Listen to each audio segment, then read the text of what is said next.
Good morning and welcome to Get on the Bus, Reader's Advisory.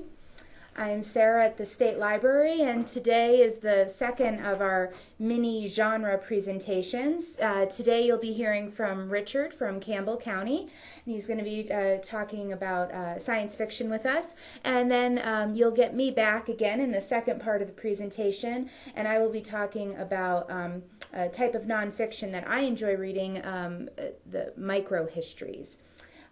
Just a few things, a reminder that I say every time, and you're probably getting sick of at this point. All of our webinars will be archived at getonthebuswyoming.wordpress.com. You can see we have Tuesdays here, Nonfiction for Foodies and Guns and Tights, and then the 2 pages for today's presentations. They will be archived later today or early the next day after each webinar. We'll go ahead and I'll just go ahead and click on one of the previous ones from this past week. There are the homework assignments attached to each program for those of you that want to take advantage of putting yourself in the running for a $25 Amazon gift certificate or a WLA registration, or possibly other things out there if we get enough folks to participate.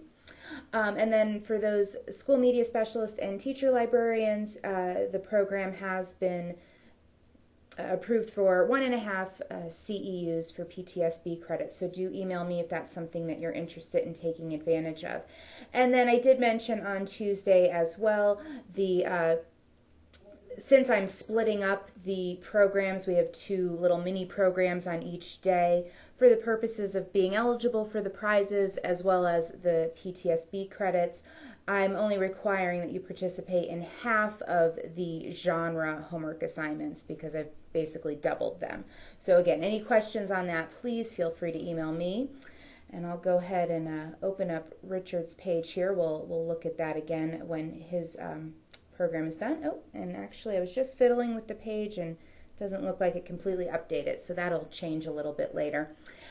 Anyway, without further ado, we'll go ahead and pass it off to Richard in Campbell County and just give us a moment so that he can get ready here. Well, greetings from Campbell County Public Library. This is Richard, and I read a lot of science fiction and fantasy. It is the one thing, it's my passion in the genres. I like science fiction because it so often is the human condition on a false background, and my reality doesn't interfere, and I get a better view of humanity and the human condition. It is full of subgenres, and this is just a very, very short list of them. I also read a lot of fantasy. Fantasy has been with us for years. Odyssey, Beowulf, Divine Comedy, now Harry Potter, the Tolkien series. I also have been asked a year ago to do a blog on science fiction. I had no idea I would like it. You'll find it here on our homepage, Speculative Fiction Speculations. And I'm going to use this blog to run you through a bunch of the genres of science fiction. And we're going to start with Brent Weeks' fantasy, the Night Angel trilogy. And it is kind of an assassin apprentice story, but it is also a heroic myth. And it starts with The Way of Shadows, which is an absolutely brilliant depth of character and conflict of character, heroic myth of a young man's struggle in the world. It is also a medieval fantasy. All these genres, just they mix them together like crazy. Military science fiction is something I really enjoy. A lot of people don't, but your soldiers will. A Desert Called Peace is a book by Tom Kratman, and it is not for the politically correct. It is a really rough and tumble ride through a war. The premise is a planet just like Earth that was colonized by Earth, and there's a tower incident. A soldier loses his family and decides to kill every violent jihadist on the planet.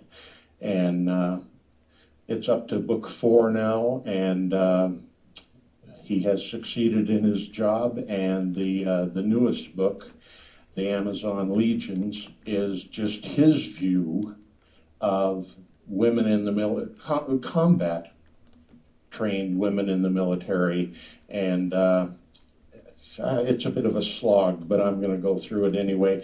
I will say my blog has no books on it that I didn't finish, no books that I don't like, and I don't finish books that I don't like. My reading list will never, ever be met. I won't be able to read everything I want to read, so I just let go what I don't like. A fantasy, a supernatural thriller would be the subgenre here. The Calling by David Mack. And it is a story of a guy who is suddenly called from out of the blue to go find people in trouble and rescue them. And it gets deeper and deeper into a save the world story, and it's a great battle between good and evil. Another military sci-fi would be Orson Scott Card's Empire, and I did a bit of a rant on this one because it's about a civil war right here in America, and the red and the blue states aren't red and blue states. It's blue urban and red rural, and it just shows how complex our society is. And if we were to have another civil war, how tough it would be on all of us. And I think one of the greatest things about reading this book is to check his afterword. And it is perhaps the most concise and well-stated discourse on civility in our political discourse. It was a great find. Now,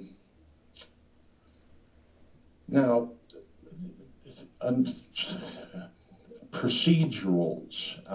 There are a lot of procedurals. I'm sure you have a lot of Jim Butcher fans who are, that's basically a cop procedural. He's a super sleuth. China Miéville wrote The City and the City. For this book, he won 3 of the biggest sci-fi fantasy awards allotted each year. And it is the story of 2 cities in exactly the same location. It's a novella. It reminds you very much of Dashiell Hammett. The economy of prose is brilliant.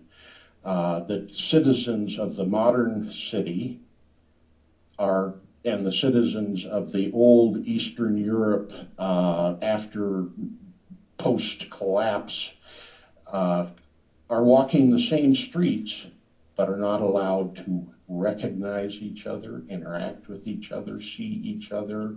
It's a real fun plot device, and he just keeps it as tight as can be.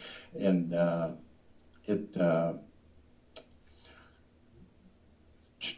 it'll kind of bring back thoughts of Franz Kafka and Philip K. Dick. The bureaucracy is just as oppressive as can be, but working within 2 cities on the same turf, it's a real psychotic piece of work. It's wonderful. Um, let's see, dragons are, as you know, very popular, and one of my favorite dragon finds in the last year or so was Robin Hobbs, the Dragon Keeper. And here we have some really broken people and some broken dragons who set out on a journey, and it is a journey of healing, and it is the characters are very dynamic, really. It's a good read. Excuse me for stumbling here. And I'm going way too fast. I'm a little nervous.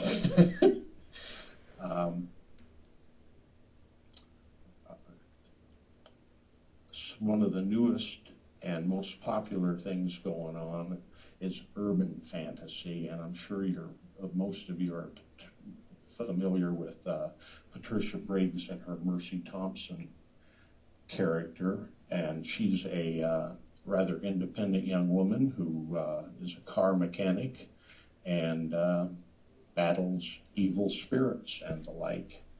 And a newcomer in urban fantasy is Sarissa Glass, and her character is also a young woman and is out there battling the evil spirits. Let's see. Oh, I wanted to get to. Oh, I'm on the wrong page. Here we go. This was a big surprise for me. David Edelman, Quake, is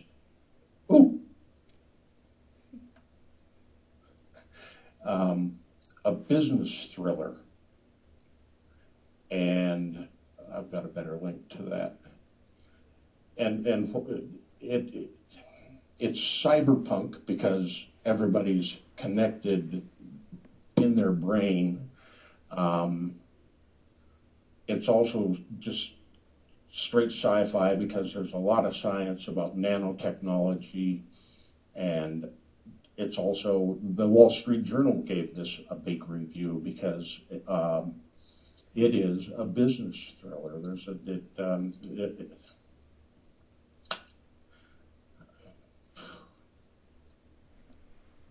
I lost it.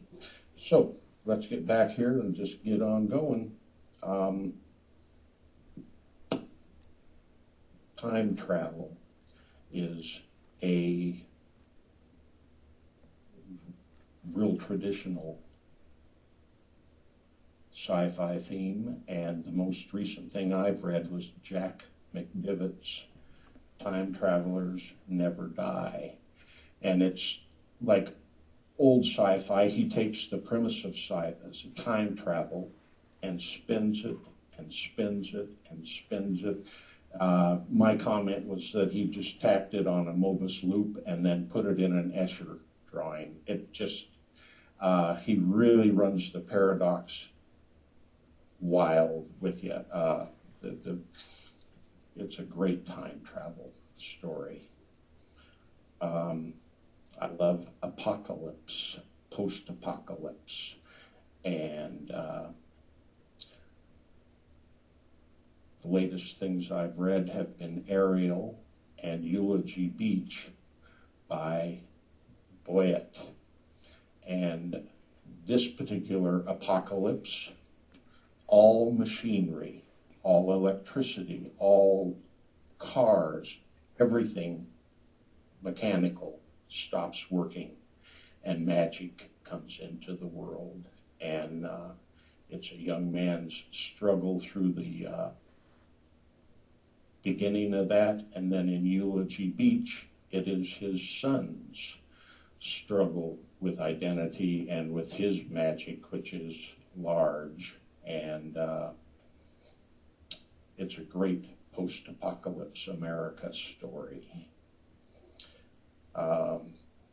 Medievalist, again. This one is Spellwright by Blake Carlton.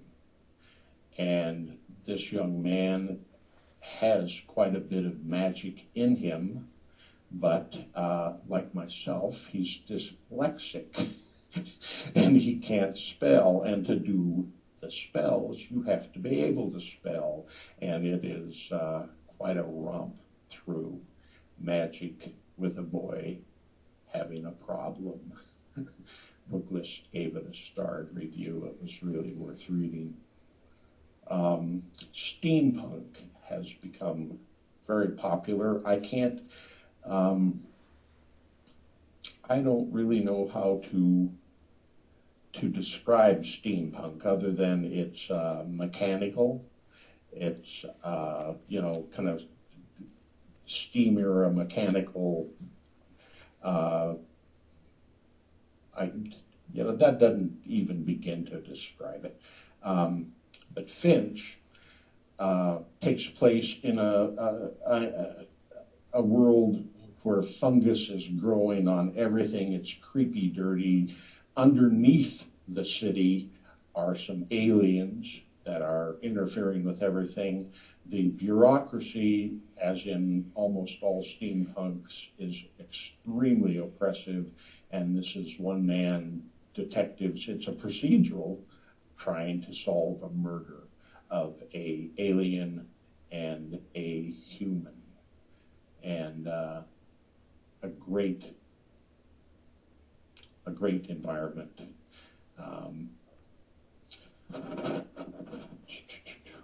Oh, here we go. The strangest, most wonderful find I have found lately is Richard Kadri's Sandman Slim. And Sandman Slim is a young man who went to hell for 11 years and then came back to a Los Angeles that was greatly changed and sets out to avenge the murder of the woman he loved. And this is so edgy, so gritty, so dirty. William Gibson called it the nastiest B-grade movie he has ever read. And it is just hilarious. If you know anything about B-grade movies, you'll love Sandman Slim. And you get to kill the dead, book 2. It's hilarious. You will be laughing out loud.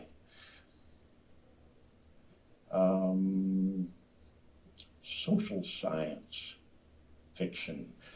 We're all, many of us are familiar with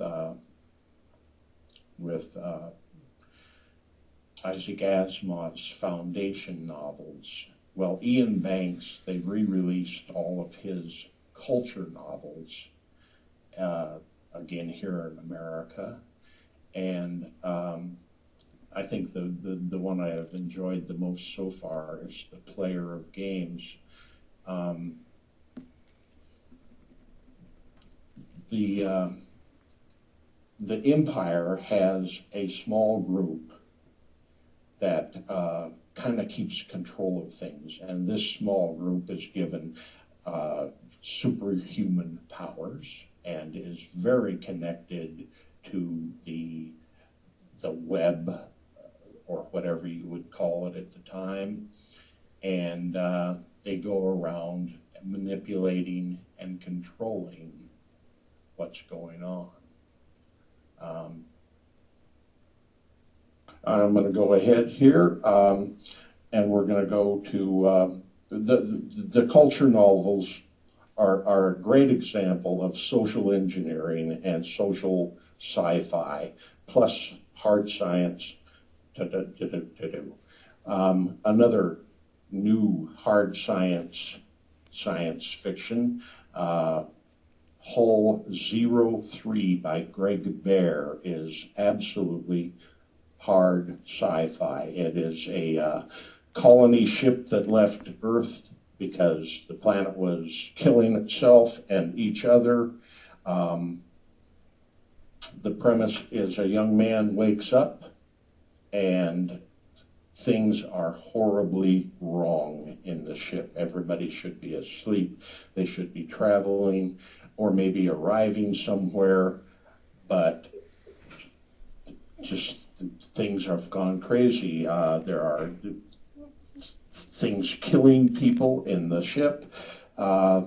This young man, as you get into the story, you find out he's actually a clone that was created on the ship, and he is not the first one to have been created, and none of the previous ones have been able to fix the problem. And it is a great science trip through space travel and what may go wrong.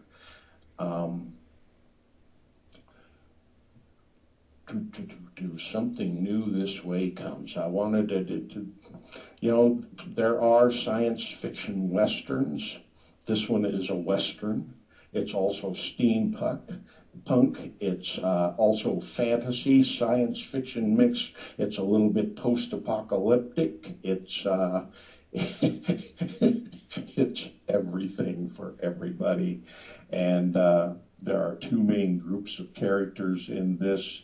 The people of the gun, which are like the uber cowboys, and their guns are connected to their brains, and they're out there just killing the people of the line, which is just think the wildest Kafka bureaucracy of just little people making the world run their way, and anybody who is not an person of the gun or a person of the line is cannon fodder. And it's just a wonderful read through post-apocalyptic America.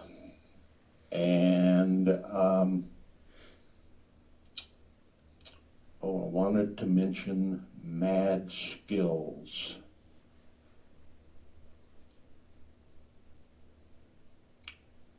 Let's skip it. Let's just go to, oh, here it is, Mad Skills. This is superhuman again. And what we have here is a young woman who is essentially brain dead and goes to the clinic and gets her brain chipped, and the machinations that follow after that. And in the same blog, we did Cowboy Angels, which is hard sci-fi in that it is a lot of quantum physics and the multiverse. It's a bit of a cowboy story. There are multiple Americas. One of them, not ours, is out to control all the other Americas and bring them under their fold. And it is a great struggle between bureaucrats and individuals. The second ship is a great example of somebody's take on Roswell. And it happens in Roswell. 3 high school students find a second ship. There is one in the labs that their parents work on. And as you get into it, the ship in the labs is evil, and the head man in the lab is evil, and the kids are out to save it, and there are some NSA agents in town, and it just is a delightful romp through Roswell. And what a second ship might do, and the kids get some superpowers, and that pretty much is that. I wanted to show you a science fiction site that I like, sci-fan.com, and I want to show you why I like it. A lot of science fiction series, not a lot of them, but some of them get written completely out of order. And if you go here, you find the author, you find everything they've written in order by date. And then with Marion Zimmer Bradley, if you've had people just totally confused about what order do these 20 to 30 books come in, this is where you want to take them, because you can see that they put it all in order, but you can see here that 64, 75, 58, 90, 81, 71, you know, if you love to read things in a sequence and don't want to jump around like the author wrote them, this is where you go to get your sequence. I also, just to help my readers, about 15 years ago, built a list of all of our science fiction series, and I have kept it up to date as best I can as we go along. The first build was very tough. It is now up to 50 pages, and we have handout copies, and a number of patrons will grab them and just start checking them off as they go through the ones they want to read. It's a pretty nifty thing. That wraps it up for me. Great. Thank you so much, Richard. What I want to especially thank Richard too, just to let folks out there know, I've been so appreciative of all of our wonderful presenters that we've had so far and will continue to have over the next few weeks here. But we had a little change in our schedule, and Richard came on board just about a week ago, so he was able to put this together. Another thing I think is great, I know there's so many of you out there, both in school libraries, college and public libraries, that are doing wonderful things on your websites to create, great access and information for your patrons. And I think Richard's presentation today is a great example of that with his science fiction blog. I'm sure there are other, I've seen a lot of great teen read sites on various public libraries. And give me just one moment. I'm going to go back, take back the screen here.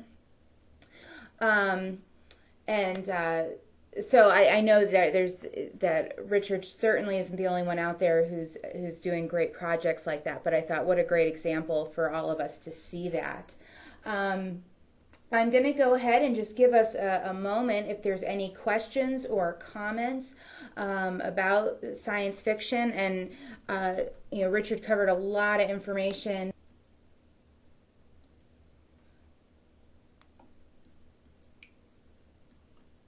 Okay, doesn't look like we have any questions, but thank you again, Richard.